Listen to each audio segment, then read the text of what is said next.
Guys, welcome back to my channel. तो आज हम बात करने वाले हैं मामा बेबी टॉक्स के बारे में, जिसमें मैं बात करती हूँ मामा और बेबी से रिलेटेड चीज़ें। तो आज का टॉपिक है कि सी सेक्शन होने के बाद आप अपना ख्याल कैसे रख सकते हैं जिससे आप फास्टर रिकवरी कर सकते हैं। कि फर्स्ट 40 डेज बहुत ही ज़्यादा इम्पॉर्टेंट होते हैं कोई भी डिलीवरी के बाद, चाहे वो नॉर्मल हो सी सेक्शन हो।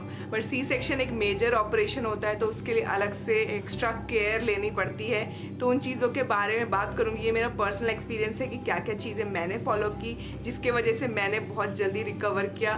30 डेज़ होते ही मैंने ट्रैवलिंग भी की, तो किस तरीके से मैंने ख्याल रखा जिससे मेरी रिकवरी बहुत फास्ट होगी। अभी 3 मंथ्स हो चुके हैं मेरी डिलीवरी को और मुझे कोई भी प्रॉब्लम नहीं है। सब कुछ बिल्कुल अच्छा चल रहा है, सब कुछ स्मूथ निकल गया मेरा डिलीवरी फेज। मैं अपना पर्सनल एक्सपीरियंस डिस्कस करना चाहती थी सो दैट कि जो लोग डरते हैं सी सेक्शन से तो वो उन लोग को थोड़ा मोटिवेशन मिले। तो अगर अभी तक आपने मेरे चैनल को सब्सक्राइब नहीं किया तो सब्सक्राइब कर लीजिए और बेल बटन को दबा लीजिए ताकि आगे से नोटिफिकेशन आते रहे कोई भी मैं नया वीडियो अपलोड करूँ तो। और वीडियो पसंद आती है तो लाइक ज़रूर करिए। सबसे पहले होता है कि जब सी सेक्शन होता है उसके बाद जब आपको अपने रूम में शिफ्ट करा जाता है तो आपको बिल्कुल स्ट्रेट लेटना होता है, बिल्कुल विदाउट पिलो। बिकॉज आपको एनेस्थीसिया दिया होता है तो जिससे क्या होता है वो स्पाइन में दिया होता है तो वो कहीं सर पे ना चढ़ जाए, इसके वजह से आपको स्ट्रेट लेटना होता है। तो आपको स्ट्रेट 12 आवर्स टू 15 आवर्स लेटना होता है। मेरी डिलीवरी सुबह 1 बजे के अराउंड हुई थी और मुझे शाम के 4 बजे बिल्कुल स्ट्रेट लेटने बोला था, बिल्कुल हिलना डुलना मना किया था। तब तक आपका कैथेड्रल लगा होता है तो आपको वॉशरूम वगैरह जाने की जरूरत नहीं पड़ती है। उसके बाद आपको वॉक करने के लिए बोला जाता है। तो फर्स्ट जब आप पहली बार ज़मीन पे पैर रखते हैं आफ्टर ऑपरेशन वो बहुत ज़्यादा पेनफुल होता है, ट्रस्ट में बहुत पेनफुल होता है। लेकिन जब आप वॉक करेंगे तो उससे रिकवरी भी स्टार्ट हो जाती है। बिकॉज आप मूवमेंट करते हैं तो उससे रिकवरी फास्ट हो जाती है और वहाँ के जो ऑर्गन्स है वो अच्छे से वर्क करना स्टार्ट कर देते हैं, उससे बहुत जल्दी रिकवरी हो जाती है। तो हमेशा अपने रूम में ही थोड़ी थोड़ी देर पे वॉक करते रहिए।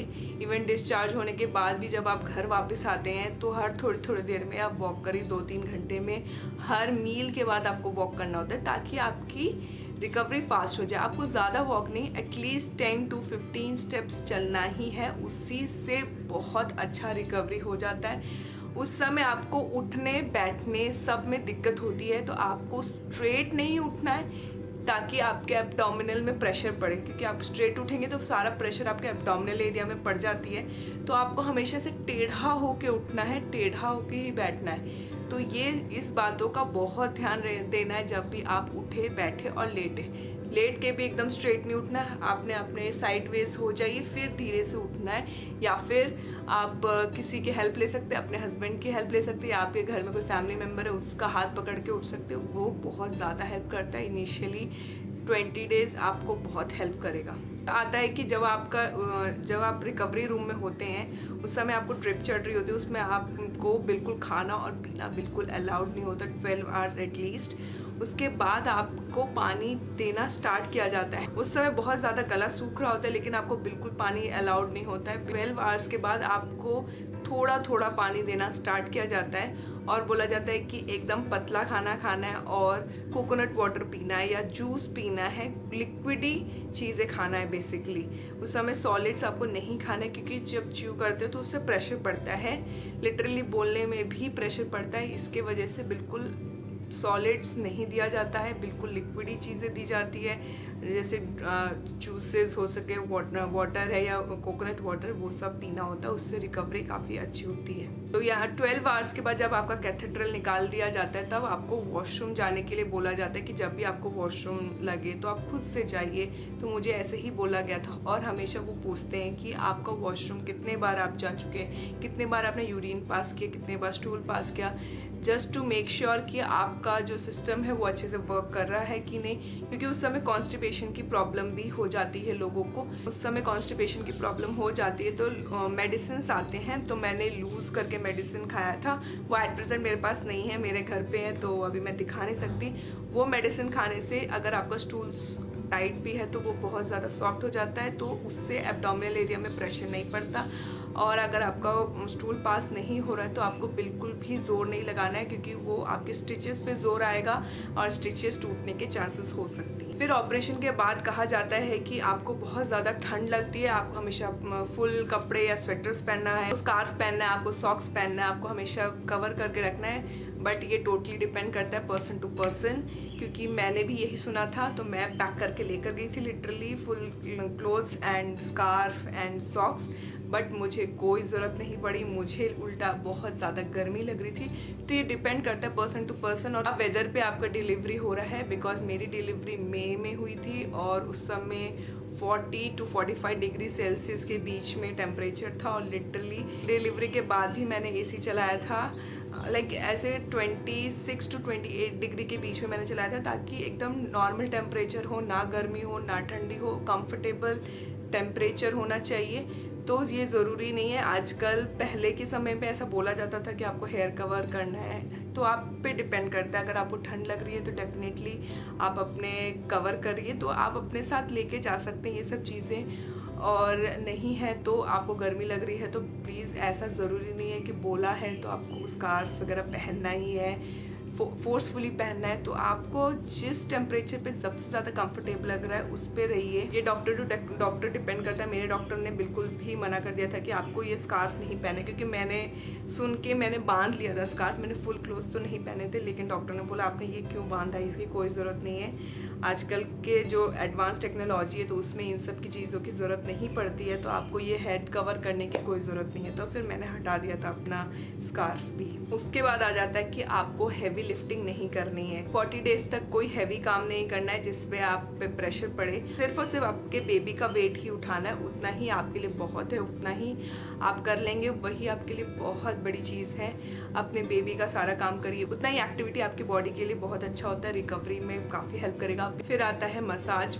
बोला जाता है कि मसाज करवाना चाहिए आफ्टर डिलीवरी। आपकी बोन्स, आपके लेग, आर्म्स बहुत पेन करती है, तो मसाज वाले एक्सपर्ट्स, मसाज वाले जो आय वगैरह होती है वो आप हायर कर सकते हैं। लेकिन अभी इस सिचुएशन में मैं हायर नहीं कर पाई थी, तो मेरा लेग, बैक और हैंड्स का मसाज मेरे हस्बैंड ने किया था। तो आपके घर पे कोई भी ऐसा है जो आपको मसाज कर सकते हैं इस सिचुएशन में, तो उनसे करवा लीजिए, बिकॉज वो काफ़ी हेल्प करता है। आपकी बॉडी बहुत एक करती है। तो अभी तो सिचुएशन ऐसा नहीं है कि हम किसी को हायर कर सकते हैं, लेकिन आप अपने घर पे ही अपने घर के फैमिली मेम्बर्स में से किसी से बोल सकते हैं कि वो थोड़ा मसाज कर दें। और मैंने अभी तक अपने टमी एरिया में अभी तक मैंने मसाज नहीं करा है, बिकॉज स्टिचेस के वजह से। और क्या होता है कि आया वगैरह पहले होते थे तो वो उनको एक्सपीरियंस होता है किस तरीके से वहाँ पे मसाज करनी होती है, लेकिन मैं करवा नहीं पाई। तो मैंने यूज़ किया बेल्ट, जो काफ़ी अच्छा सपोर्ट करता है आपके बैक को और टमी को वापस जाने में हेल्प करता है। बिकॉज जब डिलीवरी हो जाती है तो वो जो गैप है ना बीच में रह जाती है, तो बड़ी थुलथुली से हो जाती है, पेट ऐसे हिलता है, क्योंकि उसके अंदर जो बेबी होता है वो निकल जाता है। तो जो मसल्स आपकी स्ट्रेच होती है उसको बैक जाने के लिए हेल्प करना होता है। तो इस तरीके का आप बेल्ट ले सकते हो, वो काफ़ी हेल्प करता है। इसके पीछे इस तरीके का है जो आपका बैक को सपोर्ट करेगा, और यहाँ पे स्टिक करने के लिए होता है ताकि अपने टमी के अराउंड आप ऐसे करके स्टिक कर दें। तो ये मैंने लार्ज साइज़ में लिया था। ये पहले मुझे बहुत थोड़ा बड़ा था, लेकिन अभी यूज़ करते करते मेरा टमी वापस चला गया, तो यहाँ तक आ चुका है। ये प्रोडक्ट मैंने अमेज़ॉन से ख़रीदा था और काफ़ी अच्छा है, काफ़ी रिकॉग्नाइज्ड ब्रांड है। तो ये ट्रायलॉन ब्रांड का है, लार्ज साइज़ में मैंने लिया था। तो एक साइज़ छोटा ही लेना मैं सजेस्ट करूँगी, क्योंकि क्या होता है जब उस समय इनिशियली आपका टमी बड़ा होता है, लेकिन जैसे जैसे आप यूज़ करेंगे तो वो आपका टमी छोटा होता रहेगा। तो पहले से ही अगर आप बड़ा साइज़ ले लेंगे तो वो वर्क ही नहीं करेगा, अंदर जाने में हेल्प नहीं करेगा। तो मैं सजेस्ट करूँगी एक साइज़ छोटा लीजिए, तो वो काफ़ी अच्छा हेल्प करेगा। तो मैं इस प्रोडक्ट का लिंक डिस्क्रिप्शन में दे दूँगी। ये काफ़ी अच्छा प्रोडक्ट है, अमेज़ॉन से आप बाय कर सकते हैं इसे। तो मैंने यूज़ करना स्टार्ट किया था after 1 month. Actually doctor to doctor depend करता है। मेरी फ्रेंड का डिलीवरी हुआ था तो उसको तुरंत डिलीवरी होते ही उसे दे दिया था बेल्ट यूज़ करने के लिए, लेकिन मेरे डॉक्टर ने मना किया था उस समय। तो जब मेरी टाँके पूरे ठीक हो गए उसके बाद ही मैंने स्टार्ट किया था आफ्टर 1 मंथ। तो ये अभी तक मैं यूज़ कर रही हूँ, पर सोने के समय मैं निकाल देती हूँ और बाकी पूरे दिन मैं इसे लगा के रखती हूँ। तो इससे काफ़ी अच्छा मेरा पूरा जो टमी अभी अंदर चला गया, सिर्फ थोड़ा सा ही बचा है, तो ऐसे यूज़ करती रहूँगी तो वो चला जाएगा। और बैक में काफ़ी अच्छा सपोर्ट होता है क्योंकि इस समय बैक पेन भी होता है लोगों को। जब आपका सी सेक्शन होता है तो डॉक्टर ना वहाँ पे बैंडेज लगा के रखते हैं। 1 हफ्ते के बाद मेरा बैंडेज उतारा गया था। उस बीच में मैं अपने टमी एरिया को कवर करके उसमें नहाया करती थी। तो मैं क्लिंग रैप होता है तो उससे मैंने रैप किया, या कोई प्लास्टिक हो उससे रैप करके आप क्लीन रखिए। ऐसा नहीं है कि आपको नहाना नहीं है, आप क्लीन रहेंगे तो आपकी बेबी के लिए काफ़ी अच्छा रहेगा। तो नहाना ज़रूरी है, लेकिन स्टिचेस का ख्याल रख के नहाना है क्योंकि उसमें पानी नहीं जाना चाहिए। इसका आपको खास तौर से ध्यान रखना है। एक बार जब मैंने 1 वीक के बाद चेकअप कराया, उसके बाद मैं नॉर्मल नहाना स्टार्ट कर दिया था क्योंकि मेरी डिज़ोल्व होने वाली स्टिचेस थी, तो वो डिज़ोल्व हो चुकी थी तब तक। और डॉक्टर ने सारा बैंडेज हटा दिया था, उसे क्लीन कर दिया था। तो 1 वीक के बाद मैं नॉर्मल नहाने स्टार्ट कर दिया था। और जब भी नहाए तो उसको अच्छे से क्लीन करिए सैवलॉन वाटर से, और उसके ऊपर अच्छे से सोफ्रामाइसिन लगाइए, तो उससे काफ़ी अच्छी रिकवरी हो जाती है और धीरे धीरे स्टिचेस भी चले जाएंगे। बहुत ज़्यादा इंपॉर्टेंट है कि आप अपने स्टिचेस का ध्यान रखिए क्योंकि वो पकने नहीं चाहिए, उसे ख़राब नहीं होना चाहिए। एक्चुअली बाहर के स्टिचेस आपके लगेंगे कि ठीक हो चुके हैं, लेकिन जो अंदर का जो स्टिचेस है वो रिकवर होने में टाइम लेता है। तो आपको 40 डेज तक उस पर बिल्कुल भी स्ट्रेस नहीं देना है, ध्यान रखना है, हमेशा उसे क्लीन रखना है क्योंकि उसमें इन्फेक्शन नहीं होना चाहिए, और हमेशा उसे ड्राई रखना है और उस पर ऑइंटमेंट लगाते रहना। उसके बाद आता है कि आपको स्ट्रेस नहीं लेना है, रेस्ट लेना है, प्रॉपर अमाउंट ऑफ रेस्ट, क्योंकि इनिशियली बेबीज ज़्यादा टाइम तक सोते हैं, वो 12 to 18 आवर्स तक सोते हैं। तो आपको भी उसके साथ रेस्ट करना है। जब बेबी उठता है तो उसके साथ उठना है, जब बेबी सोता है तो आप सोइए, रेस्ट करिए। आपके बॉडी को बहुत ज़्यादा ज़रूरत है रेस्ट की और प्रॉपर डाइट की। आपको खाना सब खाना है, लेकिन प्लेन खाना खाना है, कोई भी स्पाइसी नहीं होना चाहिए, ऑयली नहीं होना चाहिए, बिकॉज आपका ऑपरेशन हुआ है और आपसे बेबी को मिल जाता है तो उसके लिए भी हेल्पफुल है, आपके लिए भी हेल्पफुल है एकदम प्लेन खाना, क्योंकि उस समय गैस की प्रॉब्लम भी हो जाती है, मदर को भी हो जाती है, बेबी को भी हो जाती है। तो एकदम प्लेन खाना खाना है। और क्या क्या खाना खाना है इसके ऊपर मैं सेपरेट वीडियो बनाऊंगी, so stay tuned for that. तो मैं उसमें बताऊंगी क्या क्या मैंने खाया और क्या चीज़ें आपको इंक्लूड करनी चाहिए और क्या चीज़ें नहीं खानी चाहिए after delivery and after, specially after C section. And अपना टाइम टू टाइम मेडिसिन भी लेते रहिए। तो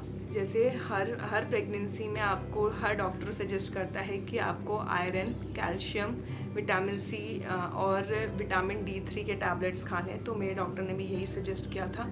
तो वही चीज़ आपको डिलीवरी के 6 मंथ्स तक खानी होती है। तो वही मेडिसिन आपको कंटिन्यू रखनी है। हर मील के बाद आपको वॉक करना है, वो बहुत ज़रूरी है। खाते ही तुरंत नहीं सोना है। हर मील के बाद 10 to 15 स्टेप्स आप अपने रूम में ही वॉक करिए, वो बहुत हेल्प करेगा आपको। डाइजेशन भी उस समय थोड़ा स्लो हो जाती है, तो खा के 10 स्टेप्स भी आप लेते हैं तो वो काफ़ी अच्छा हेल्प करता है आपके डाइजेशन के लिए, आपका स्टूल पास होने के लिए। और फिर भी अगर थोड़ी प्रॉब्लम है तो आप खा सकते हैं लूज़। उस समय क्या होता है कि हर दवाइयाँ आप नहीं खा सकते, जो डॉक्टर रिकमेंडेड मेडिसिन हैं जो आपको और आपकी बेबी को कोई इफ़ेक्ट ना करे, वही मेडिसिन लीजिए। तो मैं सजेस्ट करूँगी जो भी मेडिसिन आपके डॉक्टर सजेस्ट करते हैं वही खाइए। कुछ भी प्रॉब्लम हो रही है, कोई भी फीवर है या हेडेक है या कुछ भी पेन है, तो कोई भी मेडिसिन आप ऐसे ही उठा के नहीं खाएंगे। हमेशा डॉक्टर से पूछेंगे कि क्या कर सकते हैं, क्योंकि आप कोई मेडिसिन का ऐसे ही खाएंगे तो आपके और आपके बेबी को वो इफ़ेक्ट कर सकता है। तो इसलिए कुछ भी खाने से पहले आप अपने डॉक्टर से ज़रूर कंसल्ट करिए। और मसाजेस में आप हेड मसाज भी करवा सकते हैं। हमेशा हेड को थोड़ा मसाज करिए, क्योंकि थोड़ा हेडेक भी होता है। ये मेरे को पर्सनली हुआ था, तो मैं हमेशा हेयर में ऑयल के साथ मसाज करवाती थी। तो ये सारी चीज़ें थी जो मैंने पर्सनली की अपने सी सेक्शन के बाद। तो आई होप आपको ये वीडियो बहुत हेल्पफुल रहा होगा। और कुछ चीज़ें जो चीज़ मैंने मिस कर दी तो आप कमेंट सेक्शन में बता सकते हैं, तो और लोगों को हेल्प मिल सकती है। आप मेरे को इंस्टाग्राम में भी फॉलो कर सकते हैं मेरे सारे अपडेट्स के लिए। तो मेरा इंस्टाग्राम हैंडल मैं डिस्क्रिप्शन बॉक्स में दे दूँगी, तो please don't forget to check that out. Like, share, subscribe to my channel. Until next time, bye guys.